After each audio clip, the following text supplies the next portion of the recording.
台南市推动双语政策，要求各中小学科的老师都要用英语来上课，佮录影，这是引起第一线基层的反对。教育局是表示，这是鼓励，并无强制，因后续嘛会再调整。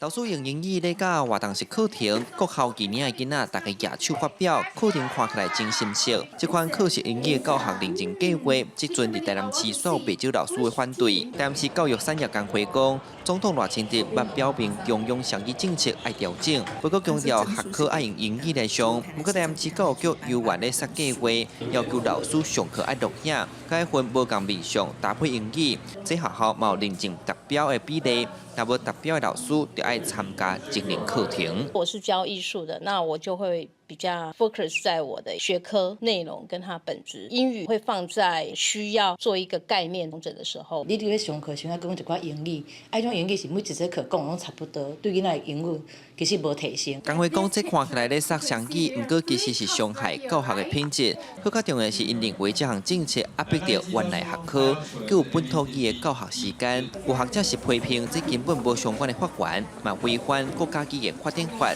强烈建议教育局爱随废除。像英文这么强势的语言，它大部分在市场上的人力会被 AI 取代。你如果说今天广设英语，就好像是广设大学一样，是一个会复制这个错误。你这个非英语课程内面你学的时阵，伊是无专业的老师嚟教，无专业的老师教，敢会讲对你的这英语有帮助？阮的判断是。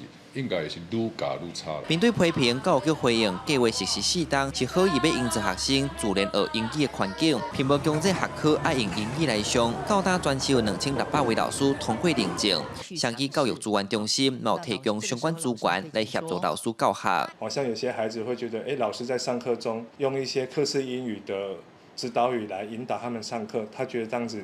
是蛮有趣。教育局强调，这项计划并无脱离教育的本质，不过教产会参学界是好用，市府得看好清楚现场教育欠的是啥物，唔通为着数据甲政绩伤害老师的教学空间。